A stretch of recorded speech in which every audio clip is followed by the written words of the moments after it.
going to be introducing our first presentation with Amy Peck. So we hope to come out of this with valuable strategies and takeaways that have worked for how to prepare for success in the future of the immersive web, or what I like to call the portal to the metaverse. And Amy Peck is one of my first connections in this industry. I think she was actually on the first panel that I had ever been on at Sundance Film Festival, which was awesome. And since then, she's been such an ally of me and a supporter of the WebXR summits and Polly's initiatives that we've all been a part of. So it is my pleasure and my honor to introduce Amy Peck of EndeavorXR as we talk about parsing the metaverse hype.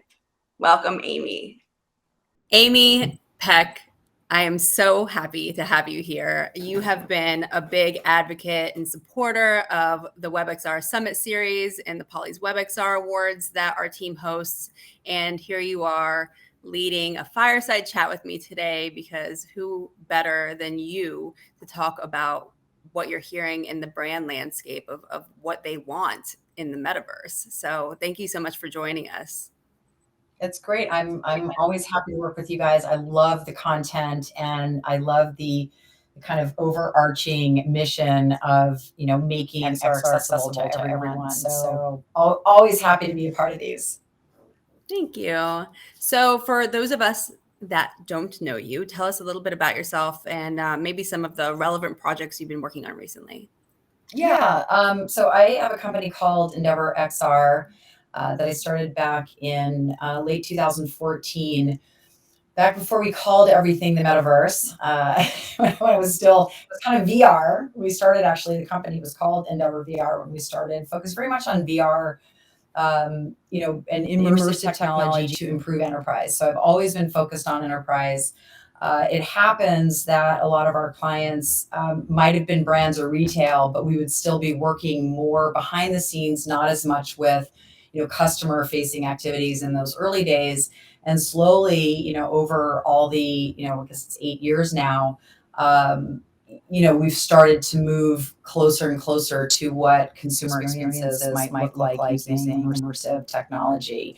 So that's really been our focus, and it's just something I really love. I'm a big believer beyond the hype in making this technology ubiquitous and accessible to everyone. And so I love the WebXR mission. Yeah, and you're really great at parsing the metaverse hype. So what have you noticed in terms of maybe the shift of people's awareness of immersive technologies and the metaverse? Well, it's interesting because I was concerned that a lot of brands were going to kind of steam in and, go for that, like, we've got to hit the bottom line. We've got to figure out how to make money in the metaverse. And I have to say, I've been pleasantly surprised that I think there are companies who steamed in, and from the tech standpoint, there may have been some challenges. There have been some pretty janky drops, but it's more about the tech and not about what the goal was of the experience. Nike's a great example of that. I love what they're doing. I love Artifact. I think that they're really bridging the gap between that physical and digital, and even being able to forge a digital asset to a physical asset, I think is great. So they've been doing some great work. There are companies that are not in a wait and see, but they're really building a strategy first. And that's, of course, it sounds very 1.0, but that's not always the case. There's a lot of times there's pressure from on high to say, we need to be in here. What are we missing? There's sort of a FOMO component. But I have to say, for the most part, brands are really looking at what is the experience as opposed to how do we make money. And I do think that's the right approach. Yeah. So I guess, like, in terms of the biggest trend in conversations you've been having with clients, what are they saying that they want to achieve through these mediums right now? I think it's moving, and it's what we advise, is moving more towards a kind of a one-to-one relationship with the consumer. And, there's been a lot of also hype around NFTs, and they are, especially from an environmental standpoint, we haven't cracked how to be able to release NFTs without a negative environmental impact. The technology will get better. We will solve that problem. But I don't think it's something that companies need right now. I think the underlying notion that you can expand on a physical item or digital item with a program, and it can just kind of piggyback onto existing loyalty programs that are sort of the gift that keep on giving. So how do you bring origin story, and how do you bring experience and access to events? And I would caution that exclusive access, I think in the early days, may have a negative impact, because the idea is you want to start being much more inclusive as a brand. And so there's a healthy balance between exclusivity and really being inclusive and inviting actually a broader customer base into your loyal fan base. Mm-hmm. So in terms of customers and clients' expectations of what this technology can do today versus in the future, like how do you navigate the conversation to approach maybe understanding what the client wants and what their goals are, to kind of get on the same page with what those expectations, meeting those expectations, and the realities of what this technology can achieve now? Well, I think the smartest approach is to look at, who's your customer today? Are they even in the metaverse, right? In a broad respect, the demographic in a lot of these environments, very young gamers, or early adopters, and they're not necessarily an obvious demographic for your customer today as a brand. That's not to say that you can't start engaging and that they may not be the customer of your future. But the important thing is to understand that bridge, like who's your customer today, and then who is your customer tomorrow, and be forward thinking. So you're actually pulling your existing customers into your digital realm, whatever shape that may take. But you're also starting to develop that relationship with your customer of the future. And it's also that delicate balance, right? You don't want to go too future forward, where you're just going to alienate your existing customers. If your customers are not already in Decentraland or don't have headsets, the only purpose of building in a digital environment for people to go into, a fully immersive one, is more around marketing, right? It's really a sort of a first mover earned media play rather than an economics play, right? You're not, yes, you can sell digital assets and digital goods, but that's not really the business yet, because there's just not enough adoption. Even with the web-based experiences, they're limited. But I still think there are a lot of touch points, and I think where it really gets interesting is what can you do where your consumers are. So how can you elevate the web experience and the e-commerce experience using 3D assets? And then what are you going to do in store? If you have physical retail stores, that is the biggest opportunity for that surprise delight and that experiential, and also around events and activations. And so those are like the immediate touch points. But this is a moment for all brands to really look at what is their DNA? What's their DNA of the future? How do they extrapolate where they are now and really take a leap? And instead of predicting where the technology is going, where do you want to go? And where do we as consumers, like if you're at a company, you're still a consumer. Where do you want to be in 20, 25 years, right? What does that fantasy look like? And then how do you start to bring that company ethos forward, with that in mind?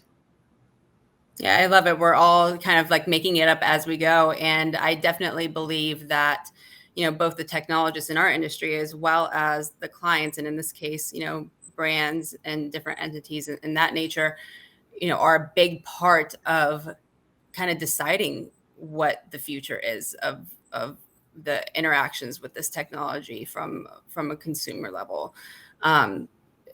and I know there's been a little apprehension of, companies feeling the need, the FOMO, right, of having to transition into the metaverse. How do you navigate that conversation in terms of helping them understand what that strategy is of kind of linking the virtual and the real, and helping them kind of reinvent and reimagine maybe what the best use of their retail location is in combination with these different virtual strategies? Yeah, I mean, you kind of touched on it right there with, how do you kind of, bridge those two together? I would even argue that really we're not going to be calling this the metaverse, right? Because it's not in its pure form, right? A metaverse is a, fully immersive digital environment. WebXR is kind of a gateway, as is AR is a gateway. So the focus, in my mind is how do you elevate that physical experience? How do you really, and even take it out of the store, right? What are the experiences you could bring to your customer in the real world, right? Where you have these touch points where you're not only engaging with them when they're looking to buy something, but that there starts to be this relationship where there's this sense of, communication or fun or games or events or just, whatever that happens to be, which you can do with these digital overlays that can live anywhere. And some of the cool things I've seen, and Snap's been doing a lot of this, and there's several other companies that are starting to, bring just art out into the world, right? And you could do that with all kinds of different experiences, whether it be art or games, again, that just live all around us. And how do you take that experience from the store and maybe allow someone to have a touch point at home, or maybe have, like, for example, if it's around a, sports brand or a Nike, when around an athletic event, what could you do? What could there to start to remind them that, that Nike is part of their life, just not what they wear, and not just a brand. And then the one-to-one component is also around transparency, right? So it's not just how do you breed loyalty, how do we move into this almost everyone is an influencer, right, kind of model, where it's like you have a direct relationship with the brand as a consumer, and the transparency is also around that exchange of data for value. And I've talked about this before with all of you. And, I think it's really important for us to, I think we're so scared about what's going to happen if we just rip the Band-Aid off, and companies are really transparent, not just in how they leverage consumer data, right? And what the sources are, but also in how they are, bringing in their ESG goals and their sustainability goals to the forefront, being transparent in that regard as well. So social interaction, real-time social interaction is going to be a big part of how brands draw this consumer loyalty and create this community around their brand. That has really never been done before outside of like in real life events and retail locations. Like even social media is, I guess, semi-real time because someone has to post something first and then you can get interactions and responses back from that. But in this case, in the case of an immersive spatial presence with someone, it really is real-time interaction as you would have in real life.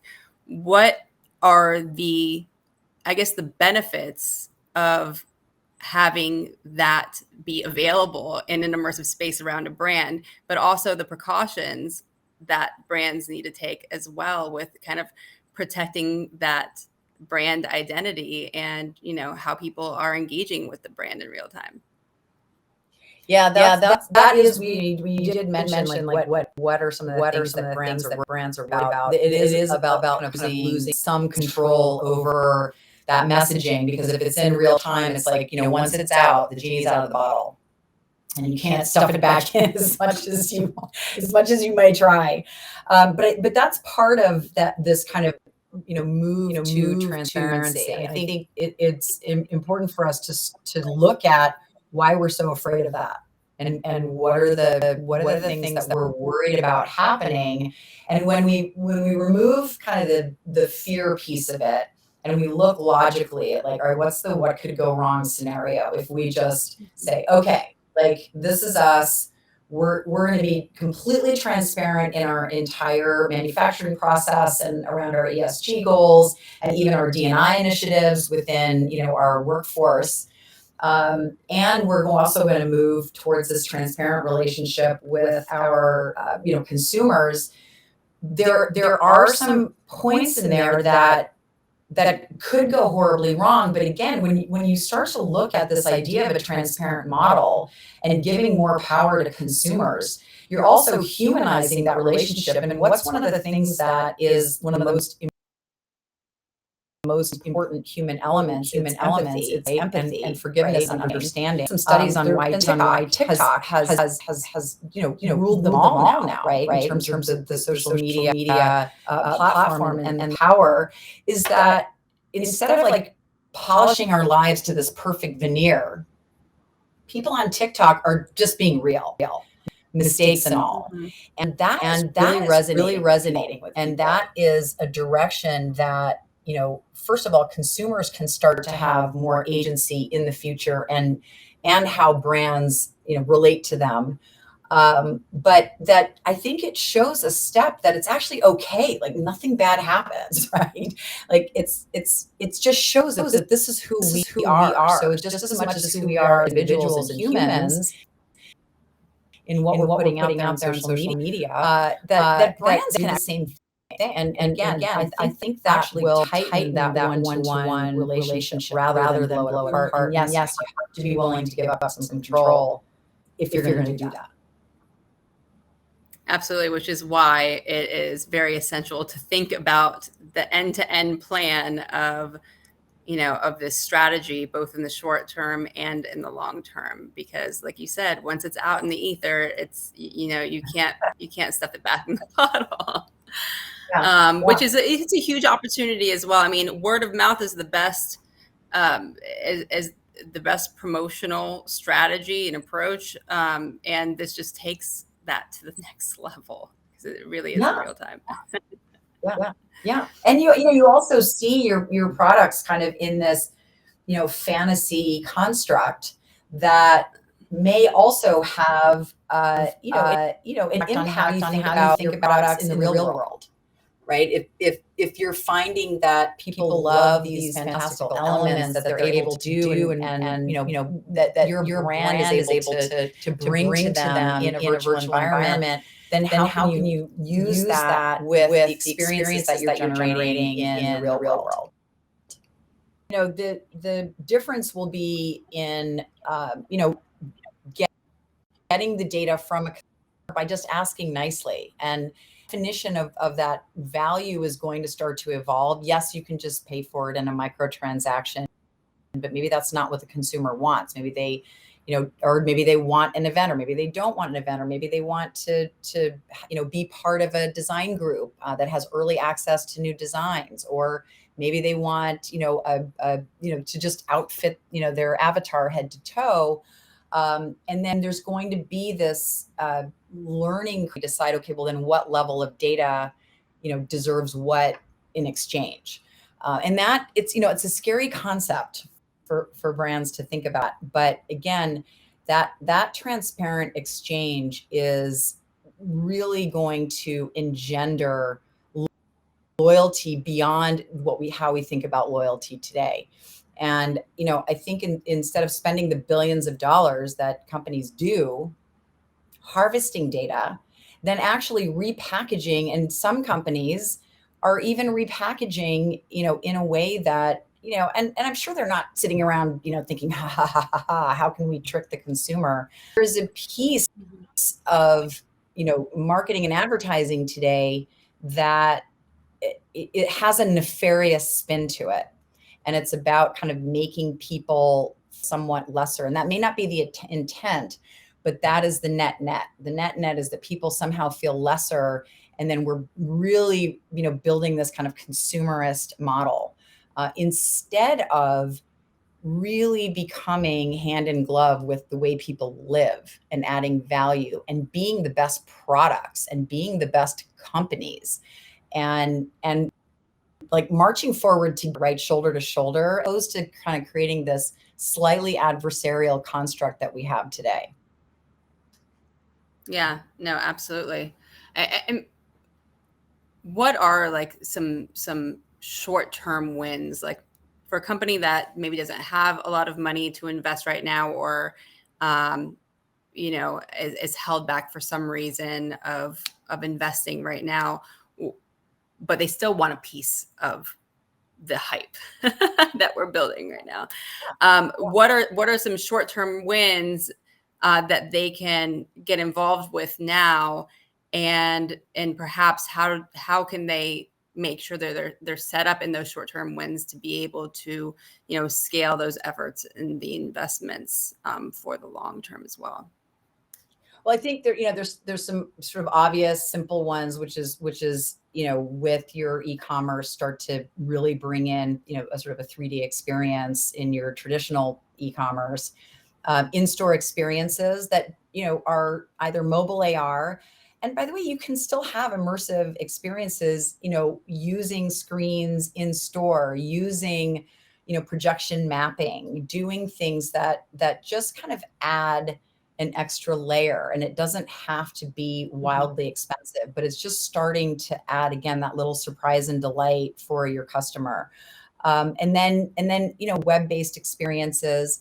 I would argue that a web-based immersive event and community and building community is better than just building an environment. And there are companies that have built environments and they look great.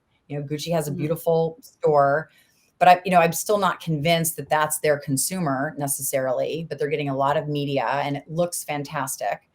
But I would say spend your money on, having a space in a social VR environment that can be accessed via the web, that can really just be social, right? Where you can start to build that community. And again, you can start to have that one-to-one communication where, heck, you could even have, your executives in there, right?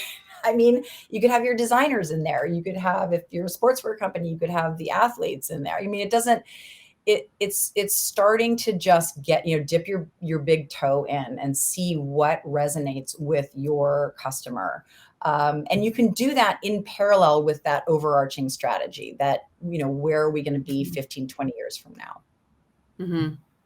So you touched on it, but I've heard you speak often about the artificial scarcity of virtual land, which is so true because there can be thousands and millions of iterations layered on top of one another. But in assessing metaverse destinations, how do you assess which will provide strategic value to specific goals that clients are looking to achieve? Well, I mean, there is no, it's a roll of the dice, right? All of these environments today could be the MySpace. Like, we just don't know. And so, that is a, purely kind of financial risk profile decision for a company. Is it worth the risk to, spend to be in the center of Decentraland or to build a custom pavilion in Sandbox, when nobody knows what platforms are going to be the ones to move forward? So, I would look at companies that, what is the ethos of that company? And if they have staying power, what's it going to look like? The Super World for me is an interesting company because there is a scarcity because it's really based on the real world, right? So it's sort of a mirror of real space. And so that, has real scarcity built in. But I think we're looking at it the wrong way. We're just building the same economic construct that we have. What could we do where we're fostering abundance as opposed to scarcity? What does that look like? What does that even mean, right? Because we don't want to wander in an infinite landscape. We do want to have centers, but even a center, right? It's sort of a digital trap because you could just teleport. You could teleport anywhere, right? And you did it on stage at AWE, right? You can jump from one world to another.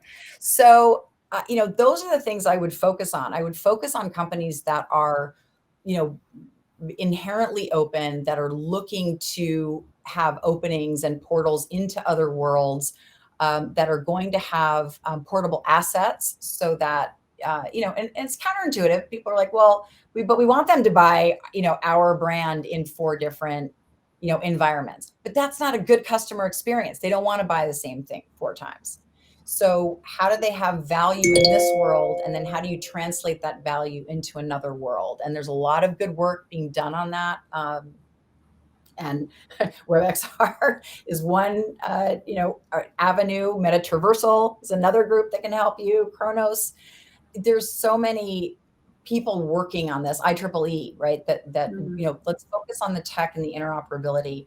I know it's more fun to look at all the sexy stuff in these environments, but you need to be smart about the tech stack, and you need to be smart about the people you're hiring. If you don't have that internal team that has that level of understanding of blockchain technology, like layer 1 blockchain technologies, and decentralized environments, virtual environments, if you don't have that expertise, I would start looking to hire it in. But make sure that your partners are not just selling you the thing that they do, but that they have expertise to understand the landscape, and then can zero in on what's going to suit you, not what suits them. Yeah. Because that's the challenge right now. Yeah. Yeah. I mean, and as you said, interoperability is really just going to help everyone, and especially these brands, further their reach and just gain longevity of their brand and their community, as these different platforms and different environments and different metaverses kind of pop up, to be able to interconnect them. So somebody or a brand isn't stovepiped is very valuable to not only the brand itself, but this whole effort of building out these metaverse capabilities. So it definitely needs to be an inclusive effort of kind of driving these standards. And I know you're a big proponent of interoperability and standards, as you've so clearly stated, and have been a part of all of our metaversal discussions. So what are your thoughts on how the formation of specifically the Metaverse Standards Forum and maybe other organizations like that will help brands strategic thinking towards building experiences for their customers? Yeah, I mean, OpenXR, there's so many, great groups out there who are working on this. I think it's do a little bit of research. I also think it's good for companies and brands to join some of these boards, right, and have an opinion, because from a design perspective, there's the technology piece, right, which is how do we make these worlds seamless, right, and enable these portals. But then there's kind of the design piece, right? If you're moving from a world that is sort of fire and brimstone to a world that's all sunshine and fairy dust, when you translate those, whether they're NFTs or whether they're just digital goods, what you're going to kind of walk into a skin almost, right? So you're not only are you walking through a portal, but you're walking through, and then, everything on you is going to change to have more context in the new world that you're in. And so that's where brands can, and there might even be a whole economy around that, right? To how do you sort of reskin from world to world, and what does that, morphing look like, right? I love it. That's super exciting. And I know you touched on this before, but I have to close out with this because we talk about, we hear, talks about the metaverse, here we are talking about WebXR and the immersive web, but I would love for you to kind of clarify, how these two concepts interlink. What does the metaverse mean to you as it pertains to the immersive web, and why are these two key concepts, I guess, important to one another? Well, I think that I'm glad you brought this up, because I think they get kind of intertwined in a way where it's just becomes like this big mesh of, is it Web3? Is it Metaverse? And again, I'm not a big believer that this whole concept of Metaverse is going to live on as we think about it today. I think we will move to this very kind of seamless interaction with digital assets, whether it's fully immersive or whether it's an overlay, or if we're purely in the real world and we're not really going to be talking about, which reality we happen to be in. So I think that's kind of the first thing. The second thing is, Web3 is that evolution of the internet. So, I think of the metaverse and the analogy, and it's an oversimplification, but the analogy is, the metaverse is a website and Web3 is the internet. And so the metaverse is really a subset, right, of the broader Web3 conversation and capability, and where all that interoperability lives and network protocols is in that, Web3 domain, and in the network domain. And then, you could just call the metaverse basically a 3D website, right? Because that's kind of what it is. And so again, we're not as focused in this. If you think about the way that we sort of surf now, right? We don't even use that term, but the way we surf the web now, it's going to be a sort of a similar construct. And that's why that interoperability piece is much more of a natural evolution of where we are today, than these sort of closed silos. Can you imagine if you had to shut down your browser and then, reopen it every time you wanted to go into another world? People would lose their minds. This is just not a good experience. And so the walled gardens, I think, become even more glaring in a 3D space than they do now. Mm-hmm. So, again, the focus should not be on the tech or the environment or, Web3 or Metaverse. It should be about human experience and how do we use technology and how do brands bring value to their customers. And that's a very easy thing to say. And I think even that whole terminology, really peeling it back and thinking about what's going to be really exciting. We can do anything in a virtual world. You do anything. So let's not do what we're already doing in the real world. Let's make the real world a little bit cooler with digital overlays.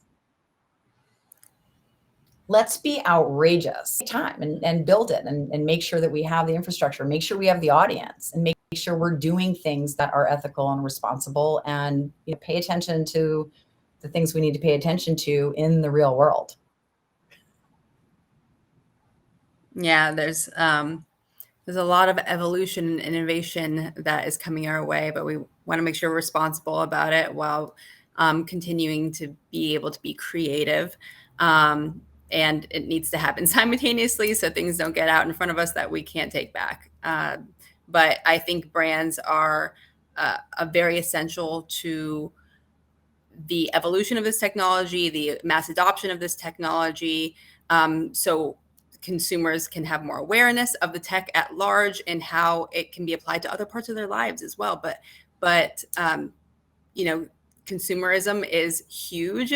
It's the biggest industry out there. So, we need brands on board to help make these visions come to life and help spread the good word of these incredible immersive technologies. So, and Amy, we're definitely the right choice for this fireside chat today. Everything that you said is golden. And I really hope that the people that are listening, agencies, brands, technologists alike, come out of this with some really real value and how to kind of navigate this constantly evolving world of the metaverse and immersive technologies, and let's create something cool together. Yeah, I agree. Thanks, Amy. Thank you so much for having me. It's always wonderful to speak with you, Sophia. Absolutely. Thank you, Amy.